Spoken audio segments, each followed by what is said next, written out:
Hello and welcome back to the Follow On episode 3. Here, this is Amar, your host, and with me, Hamza, nice to see you guys again. Amar, I'm wondering you're wearing the same shirt again as you did last week. That's the grind, no?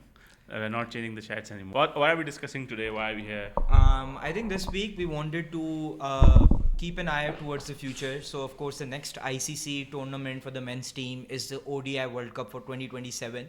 We wanted to discuss that for a little bit, discuss what should our ideal ODI core look like and how should we build that core towards the ODI World Cup in 2027 in South Africa. That's an interesting topic because obviously we are slightly far, and that's when I think ideally or cricket board should start thinking about 2027 World Cup. And I agree, I think it's a very interesting topic, and hopefully we can contribute some way into it.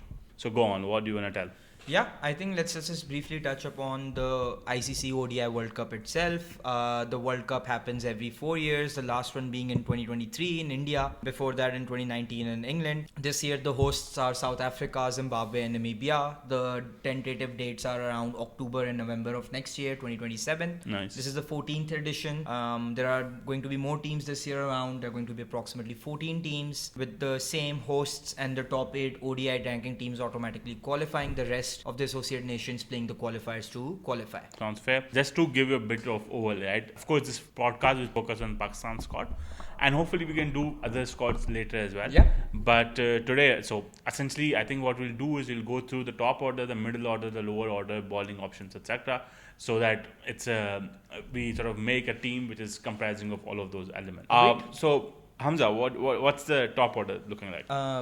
Top order is the one place in the batting order there where we have got numerous options to choose from. Fair. I think one thing I really hope is that we don't mix players, like we don't play cross-format players.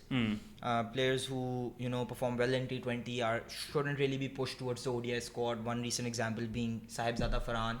Yeah. I don't see him as an ODI player at all. I think he's worked on himself in the shortest format of the game, but his strike rotation, especially in the first power play, which is for 10 overs in this case, you need a lot of strike rotation, right? I feel like that's something that Sahibzada is not really cut out for. There's time, of course, but I would much rather play players who are more natural in the format.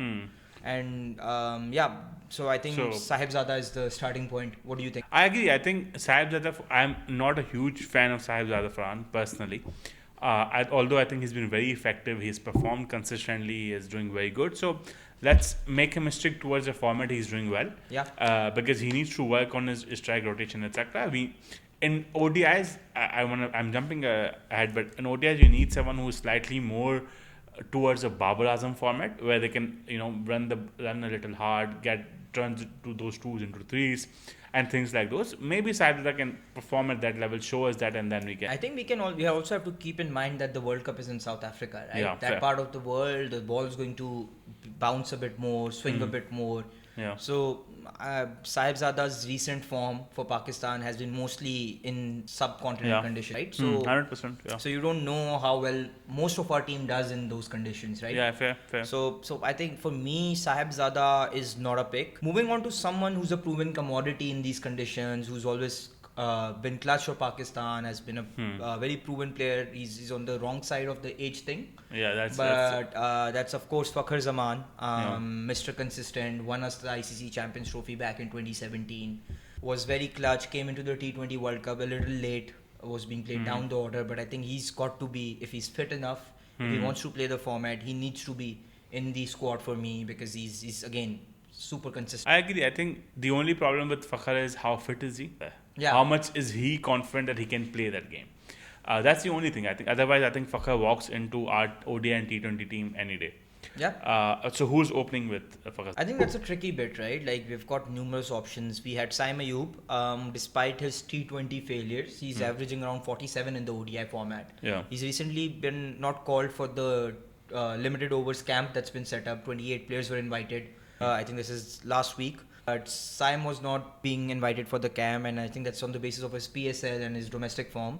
I personally disagree with it because the importance of him rolling that arm for a few overs is much higher in ODI cricket because then you need the fifth player to bowl 10 overs. Yeah. I think Saim is one player that I would maybe give a few more chances to in the longer format of the game. Not I play him think T20s, I but agree. still keep him in the ODI. Yeah, I think I agree. I think Saim did not do very well in T20s, and that's been a sham. But I think ODIs he still walks in. He's done very well in Australia. We remember that series. Yeah. And ODI, he's not really done very wrong. So that's why we need to separate the formats. And I would say at this point, ODIs is probably closer to Test than it is to T20s.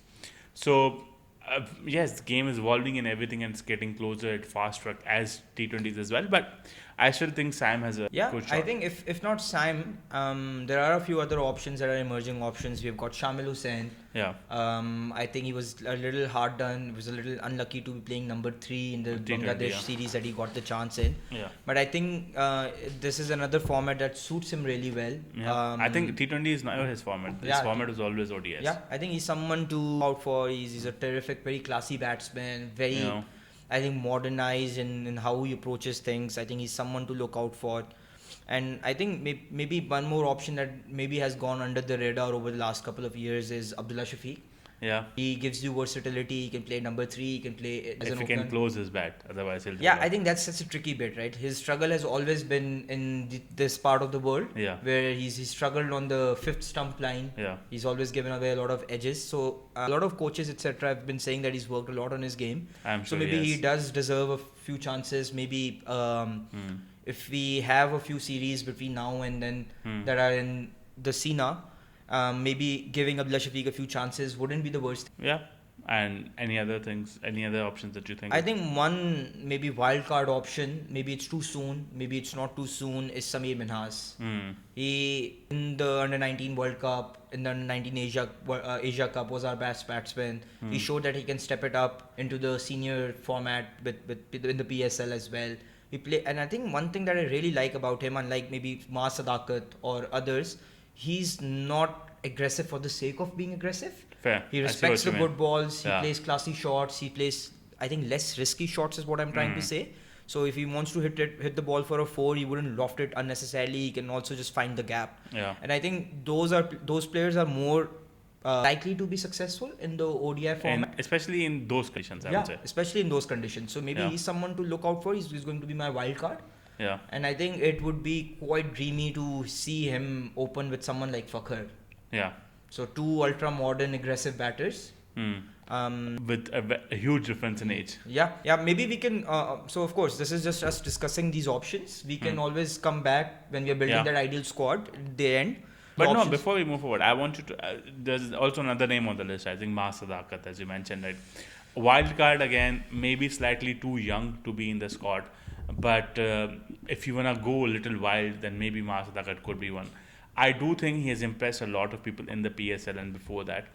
I just don't know if it's fair for him to debut or to come in a tournament in a format which is not ideal for him, in a longer format, at an age where he's very building, in a condition which is tough. I think what separates batting in T20 versus ODIs for me is that you have to bat for longer, right? Yeah. It's 50 overs. That means that your top 7 main batters have to be a bit mature. Yeah. I think Maaz is yet to display that sort of maturity for him to open, because if he gives away his wicket and then we have a collapse, we are Pakistan, we're going to collapse. Yeah, 100%. There's no other way. So I think Maaz for me is a little too soon. I agree. I would stick him to T20 like so. Before we move forward, right, I want you to pick your top. We have given like 7 names, so we're gonna pick your top 3. So it has to be Fakhar, Abdullah Shafiq, Saim for me. Okay, I think I will slightly disagree. For me, it'd be Fakhar, Saim, and Sameer Minhas. We need that X factor, and for me, Sameer Minhas is that X factor. Although I'm also fine with Sameer and Shamil shifting around. I think between Sameer and Shamil, I would go for Sameer a bit more. Again, like you said, he's got the kahunas, like we said in the past. So let's move on to now the major chunk where the problem lies, which is the fucking middle order. We cannot seem to get it right since the dawn of the light. I actually think in the ODIs we've gotten quite a decent middle order. So between number 3 to number 5, I think it picks itself for me. Babar Azam, of course, it is his best format. No matter what you argue, he's probably one of the greatest batsmen this world has seen. In the ODI format. In the ODI format, again. A big caveat. I think, so that's number 3. 5th is for you, Rizwan, I'm assuming. I think for me, 5th is Aga. So Aga and Rizwan, you can shuffle around. Okay. Because you also have to think of a wicket keeper. Fair. We'll talk about wicket keeper a bit. So who's fourth for you? I think like I'm thinking of someone who can step in if some things are needed or not. Couple of options that I maybe thought of were Shan Masood. Yeah. I think we've last week thrashed him a little bit. Yeah. I mean, technically we just recorded it, but last week for you. So the shirt thing was a joke, of course.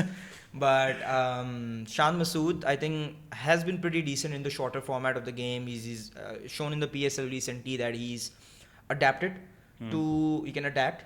I think in 2022 in the T20 World Cup, he was technically Pakistan's best batter. Yes, he was. He can play in the shorter formats, and I think the thing with Shan is that in a tournament, with a longer tournament with 14 teams, he can give you that flexibility. If one of your openers is not clicking, you send him up the order. If someone in the middle order is not working, he gives you that flexibility. This is something that I like with Abdullah Shafiq as well, that he can play from anywhere from number 1 to number 4. Yeah. And I think the same is the case with Shan Masood. So one of the two, for me, needs to be in the squad to provide that depth for the top 4. And who do you think could replace Shan? Because for me, I'm not convinced with the fact that our top 5 looks like Fakhar and let's say, I don't know, Fakhar and Sameer, and then you have Babar coming in, then you have Shan Masood, and your 5th is Salman Agha, and then your 6th is Rizwan.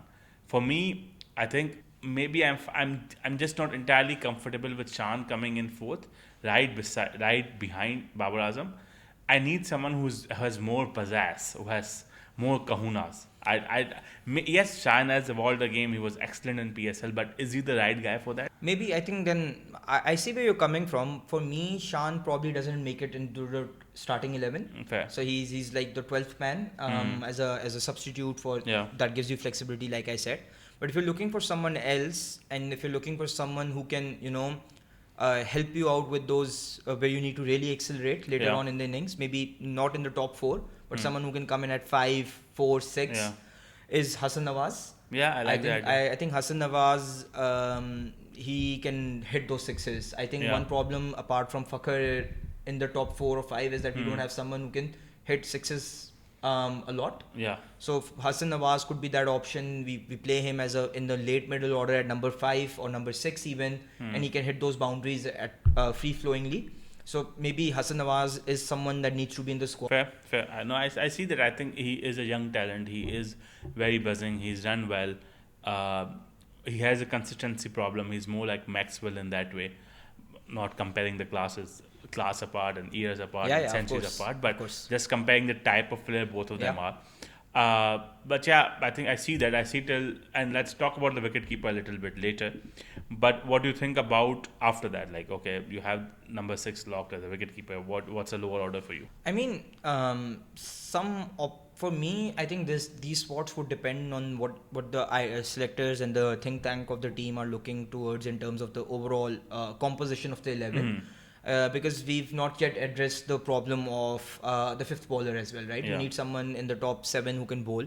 One player that I'm sold on, that I think is a future Pakistani captain in the making, or let's say not even the captain, but 3-dimensional player in the making, is Arafat Minhas. I think he's him playing to the extent that he did in the PSL. His stats were not crazy, but they were impressive enough. Yeah, he was impactful, right? He would come in, play 10 odd balls, score at a strike rate of 200, pick up wickets, play in the power play. I think he's someone that should mean that you say goodbye to the likes of Nawaz and Shadab. I know you would probably still want to make a case of Shadab. So for me, it doesn't work in ODIs anymore.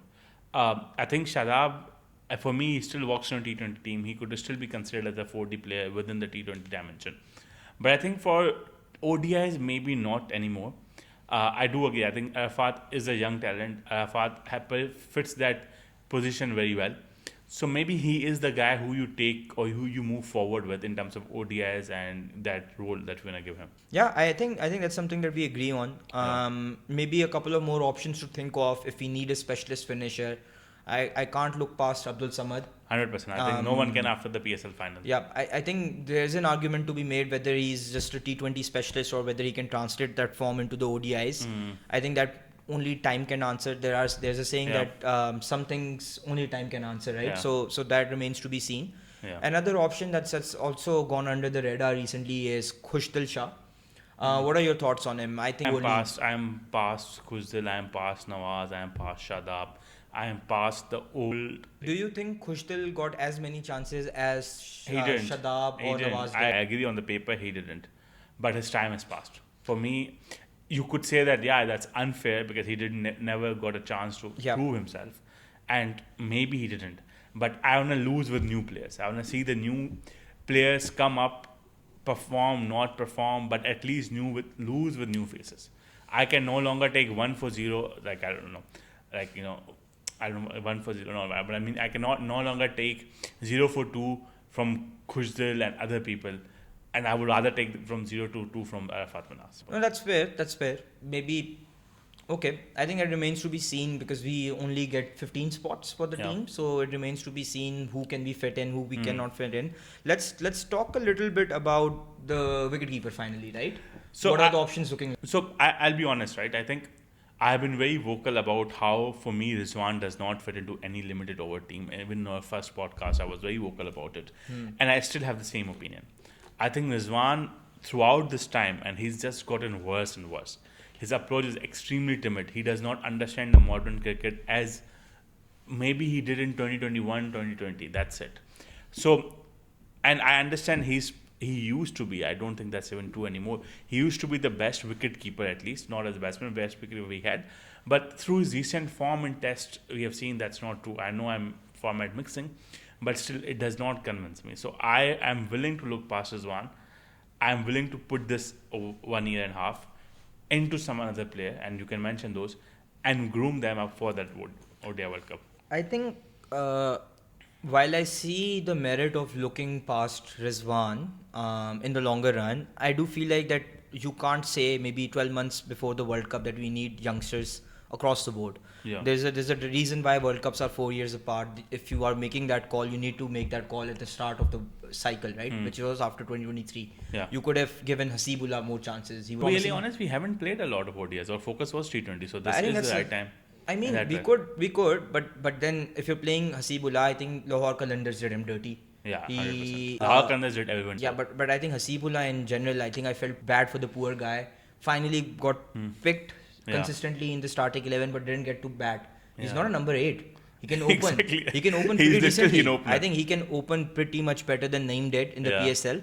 So it was a little disappointing. I think Hasibullah is someone that we could consider, but then the problem remains that Hasibullah needs to bat in the top 3. He's not a number 5 batter or a number 4 batter like Rizwan is. I think the thing with Rizwan is that he gives you that flexibility because he's that experienced. Exactly. I think with Rizwan, the only benefit is he bats in the middle order. Yeah. And then he's the good wicket keeper. Yeah. And then of course the second option is Saad Beg. Yeah. I think I think between Saad Beg and Hasibullah, I'm more inclined towards Saad Beg. Okay. But again, the issue with Saad Beg is also the same, right? Like even though he can bat in the middle order, in ODIs, if you're number 5 cannot score quickly, which Rizwan cannot also, by the way. Then it remains to be seen. But with Rizwan, at least you get some sort of reliability in terms of the experience, right? That he brings to the table. True. I think it's a wicketkeeper problem. I don't have an answer to it. Yeah, I don't want Rizwan, but who else? Honestly, like I am really praying really hard that Hamza Zahoor grooms into the talent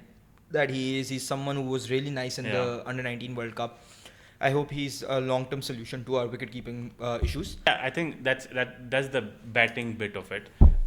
To be really honest, maybe give us your views into who should be the wicket-keeper batsman, because we don't really have the answer to it. It's sad that we are in this position, but it is what it is. So we'll go towards bowling now, and we'll start with fast bowling. There are some obvious names, like we have Shaheen, Naseem, Haris. These are 3 probably the tri-star that we have in terms of our bowling trio. The unholy grail, if I may. So do you want to take these 3 to Sina condition? Do you want to change anyone? And who else do you see? I think none of the 3's performance warrant an automatic selection. Yeah, 100%. Let's be real. None of the fast bowlers in the ODI format or the T20 format have been convincing enough for us to say that, okay, this guy needs to go to the World Cup. For me, we need to take at least 5 fast bowlers. Okay. To South Africa, because it's a longer tournament. It's a fast bowler's paradise. I think there are going to be conditions where you might not even play a spinner in the bowling attack, and you go with all-round spin options like Saim or maybe Arafat or Shadab, whoever is in the squad. So keeping that in mind, I think I want to take it position by position. First, I want to talk about a fast bowler who can also bat. So they give you that batting depth as well. Fair. For me, Shaheen and Naseem are not that. 100%. Shaheen, you are not an all-rounder. Yeah. Please. Yeah, I think they're decent enough number 9, number 10s who can score boundaries here and there. But for me, that role needs to be reserved for Ahmed Daniel. Yeah, I agree. I think he's versatile. He can bat, he can bowl, but even in bowling, he's not. What do you think about our great Fahim Ashraf? Fahim Ashraf, I honestly don't think is that he's not a great bowler and he's not a great batter. I think I disagree with the. He's with the blunder. bits and pieces. Yeah, I disagree with that mentality. Right, you need bowlers who can bowl and you need batters who can bat. Enough of this bullshit of all rounders, right? Like because this. Oh, you need proper all-rounders. Yeah, like, yeah. It's like Hardik Pandya. Yeah, so if you don't have an Hardik Pandya and you have a Timu ka Hardik Pandya, तो आप उसको ना खिलाओ यार मतलब. नहीं सही बात है मतलब आप फिर I agree with you. I think Ahmed Daniel is a very I love him like I was so gutted to see him injured and not play in the PSL as I would like him to, but I think he's a great prospect and I agree with you. I think going with your logic, he is probably the one guy that needs to be on that plane to South Africa when let's say if you need someone who can bat and ball. I think I agree. Like, and I think the good thing about Ahmed Daniel is like, unlike Haris Rauf as an example, Haris Rauf is a death bowler specialist, right? That's what they brand him as. But for the love of God, he cannot bowl with the new ball, right? I mean, we have seen it, yeah. Yeah. But with Ahmed Daniel, I think the versatility he gives you, because he can bowl in the first phase. Yeah. Maybe not with he's not someone I would open the bowling attack with. Yeah. But 100%. He can definitely bowl in the first 20 overs in the ODI, right? But at the same time, he's also someone who can bowl in the death, right? So that split of those 10 overs gives you a added weapon in your arsenal as a captain. He gives you that versatility of when to bowl. And you as a flexible, if your opener bowling attack is not working, you bowl him a few overs, right? If your death bowlers are not working, you can bowl him in the death as well. So I really but like it. My only concern, what I was looking at, is that he hasn't played a lot of ODIs, if I'm not wrong. Or has he? Maybe in the domestic he must have. I know he hasn't I think played ODIs for Pakistan yet. No, I'm talking about domestic. I'm not sure about it. That's my only concern. That I don't see him as a. But yeah, I think regardless, I think he's give himself enough credit to. Yeah, I think if you're going to mix formats for once, do it on the right thing, right? Yeah. Do it on something that's logical. Yeah. So Ahmed Daniel goes to the plane for me to South Africa. For me, I would still take Shaheen. Okay, fair. And because see, I don't like the guy in terms of, but he does give you this profile of left fast bowler, if we call him fast, and then can swing the ball at least both ways on paper. So yeah, I think nothing to debate about that. I think for me, I'm looking of assembling a fast bowling attack that can do it all, right? And that can bowl from different angles, different phases of the game. Shaheen can bowl well in the first phase of the innings. That's a given. He struggles in the death, yes. Yeah. But if you are able to be smart as a captain and not bowl him towards the death and try to bowl him early in the start. Yeah. Plus you don't have an alternative as a left arm pacer, right? Someone who can come from across the wicket. Fair. I think the only other option that I can think of is Akif Javed, but he's not consistent enough to be and bowling I think 10 overs. We tried him in the beginning. I think he's still very raw. I think he was pretty decent in New Zealand when we tried him. Yeah. But no, remember he was bowling a lot of no balls. He bowled like 2-3 no balls in the first over. I mean, that can happen to anyone. Yeah, I see your point, but I still think he's slightly raw. So yeah, I think he needs to work on himself, which is, I mean, he's young, so he can do that. Yeah, for sure. I think, but he's someone that I would give chances to here and there. Yeah, fair. If he performs well, then take him to the plane. Yeah, Shaheen, and then who else? So let's talk about the Trinity, right? Haris Rauf, I think for me is not going to the plane. Okay. And the reason for that is that I think if you're insisting that Ahmed Daniel needs to go to the plane, then I think the utility of Haris Rauf going diminishes, right? Because I don't see both of them as a like for like, to be really honest. They're not like for like. I think Haris should. I agree with you the fact that Haris should be replaced, but I think he should be replaced by Hunain. I mean, any person who can swing the ball a little complement the new ball attack, because see, from one end you're gonna get Shaheen Shah, right? Yeah. But who then? I think maybe even before Haris, who's going to be the go-to pacer from the other end, right? Are you going to rely on Naseem Shah? His fitness has been not so good. Yeah. I'm a huge Naseem fan, but he's disappointed me recently. Same. I think I'm also a huge Naseem fan, but he hasn't been up to the mark. Yeah. So for me, Naseem Shah is a question mark. I think if he figures his shit out, then maybe he's on the plane. Yeah. But I if think not, that we just need to give him a couple of chances and see where he is at. yeah, I think he's been a little unlucky with injuries, Yeah. niggles here and there, and of Yeah. course some other smaller issues as well. Yeah. So for me, I think Naseem is a question mark. Hmm. But then the question remains, who else are their options, right? We've talked about Akif, we've talked about Haris Rauf. I wouldn't take him. You Yeah. said that maybe we would. Yeah. Shaheen, I think Hunain is also an option because he did brilliant in PSL. I don't know how he does in long format. Maybe it's worth a try. I think other option that you have mentioned is Ubaid and Ali Reza.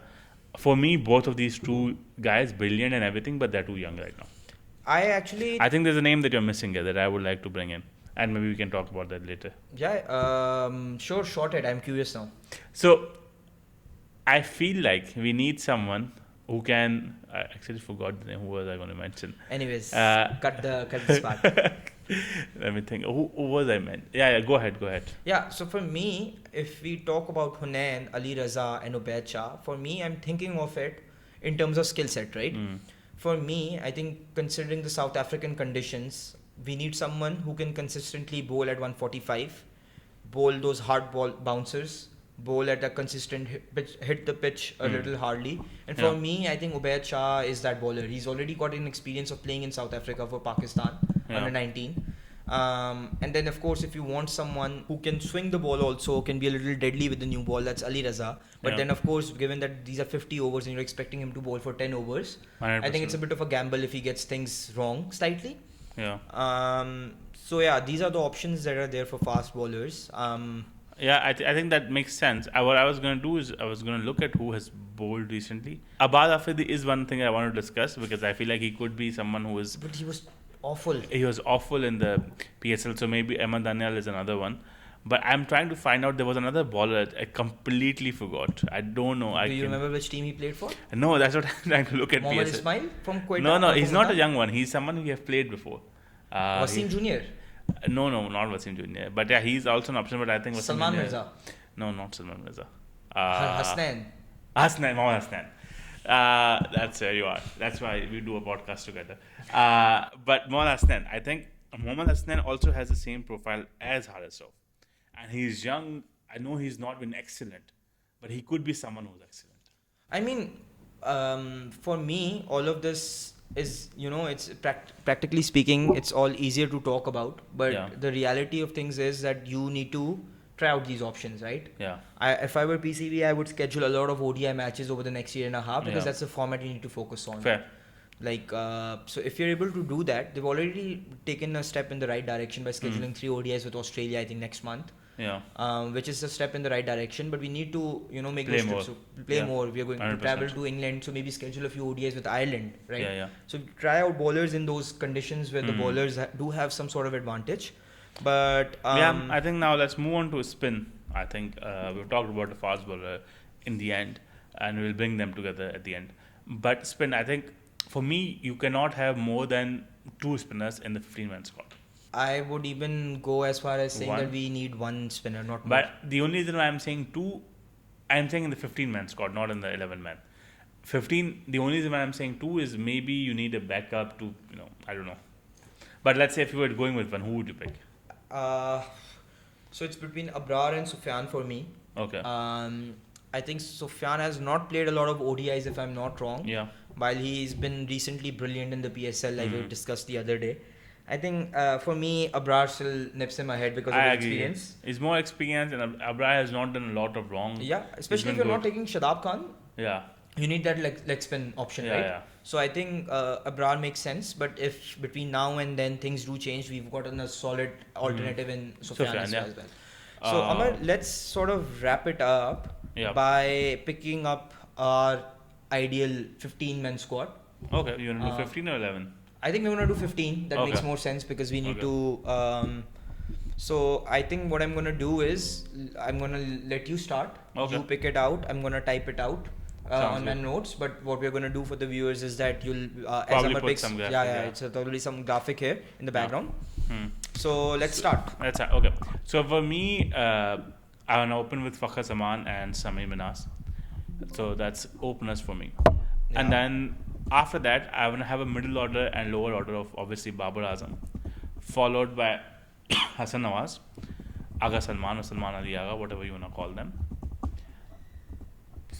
Unfortunately, I have to keep Rizwan. And then I want to have Arafat Minas as 7th.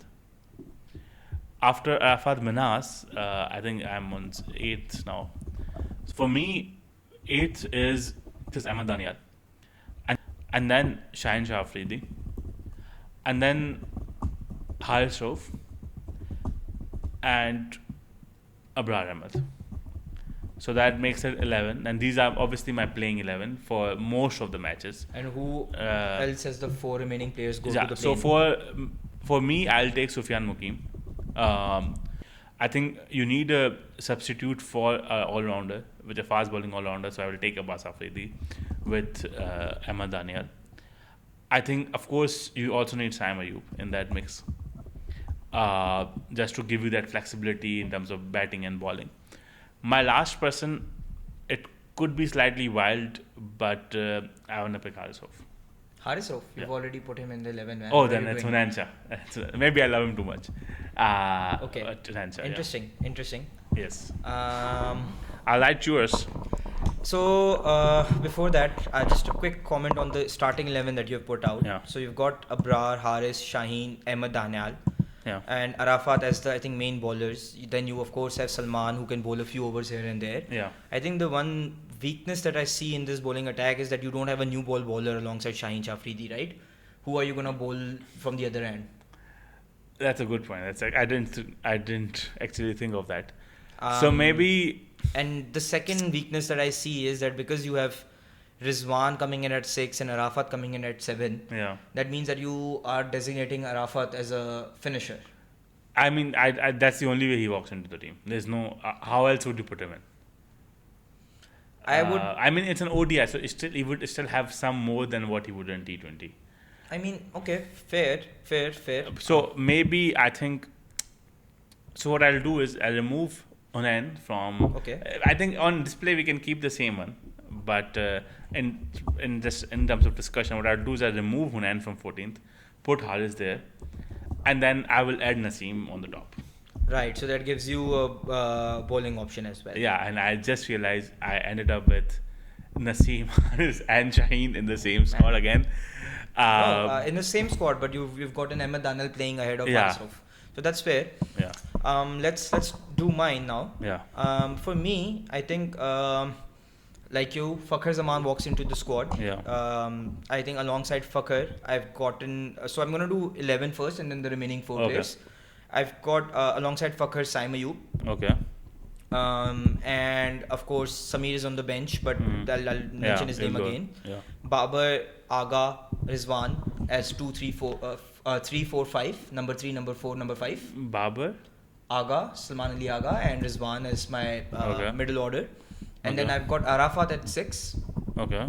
And at number 7, I'm going to be a little more of a wildcard pick, but I'll have Nawaz playing it at number 7. Hassan Nawaz. Oh, no, okay. Not Hassan Nawaz. Yeah, I was like, okay, we didn't talk about I it. haven't lost the plot yet. Yeah. I'll have Hassan Nawaz playing down the order, primarily for his 6-hitting ability. Yeah, and of course, what I expect from whoever the captain is for the team, to be a little bit more flexible in terms of the lineup. No. We'll talk about it. Yeah. So whoever is the captain, I would want them to be a bit more flexible. So you move Hassan Nawaz up and down as a floater whenever needed, depending on the number of overs left. At number 8, I've got Ahmed Daniel. So he gives you that flexibility down the order for someone to get the quick runs. Number 9, I've got Shaheen. At number 10, I've got Naseem. So we've got the same fast bowling attack. Yeah. At number 11, because I've got Saim and Arafat in my starting 11, so I'm going with a 4th fast bowler. Okay. Which would be Ubaid Shah for me. Okay. Not Hunain? I personally think, even though Hunain was more impressive recently, I think the South African format and the ODI format suits Ubaid a bit more. In the 4 players in the bench, of course, I've got to have a spinner. I'm not saying we need to play 4 fast bowlers every game. So I'm going with Abrar as the 12th player. I've also got in the squad Abdul Samad. Okay. So that leaves me with 2 spots, right? Yeah. I'll also have Hunain Shah in the 15-man squad as a backup pacer in case someone doesn't work out. At number 15, I'll have Abdullah Shafiq as someone who can act as not sorry, actually not Abdullah Shafiq. I think it's valid that his record in Sina is not that good. Yeah. Then of course my wild card would be Samir Minhas. So he Okay. walks into the team whenever need by. Fair. See, I like your squad. I have two problems with it personally. First, I feel like if you want to put Hassan Nawaz, you cannot bet him so low. I understand this idea of finisher, etc. I don't think he is tailor-made for that role. Maybe you need to pull him out and put Abdul Samad up. Of course. Because he's more tailor-made for that role. I am not fully convinced on Ubaid Shah. I think he's just too raw right now. And he's too young. For me, he sits with Ali Raza. And both of them maybe need to come together in a team later on, but not right now. Otherwise, I think we have similar team overall. The only reason why I have Abbas Afridi is because I think you need a backup for Ahmad Daniel. And one could argue whether Abbas is really a backup because he's not been doing very well. My whole argument against that is that if the argument is that you need a fast bowling all-rounder, right? Yeah. So let's assume that Ahmad Anal is not there. You've got Shaheen, you've got Naseem, you've got Hunain. Both of us have those in the squad, right? All three of them can score. Hunain's gotten 250s recently in the first class as well. Yeah, but still, he's as And good as Shaheen. We've all seen what Naseem did to Afghanistan. Again, right? he's as good as Shaheen in that. I'm not convinced on having this bits and pieces. Yeah, I agree. That was my fundamental argument as well. Yeah. But I personally think, so why do India not have an alternative fast bowler to Hardik Pandya? Or all-rounder to Hardik Pandya? Because there is no other Hardik Pandya in India. Yeah, fair. So if you don't have someone else, a like-to-like replacement, I don't think Abbas Afridi is a like-to-like replacement. Okay. Because his bowling has declined. And his batting has never been that good. Yeah, he's improved on his batting bit Yeah. recently. In the PSL, he was decent. But if it's not a like-to-like replacement, what you do is you tinker with the squad a little bit, right? Fair. I see your point. I think at the end of the day, obviously, with PCB, you will see very wild selections happening. Maybe some old player, Hamad Azam, comes back from USA and plays for Pakistan. Yeah, you never know. And you never know. With PCB, you never know. Yeah. But So I think let's call it a day. But do let us know in the comments which of the two options you prefer, and if you've got any suggestions. Yeah, addition, because of course there's a long way to go towards ODI World Cup. But yeah, thank you so much. It's been great talking to you guys, and follow on. Yeah, and see you next week. Thank you guys. Thank you.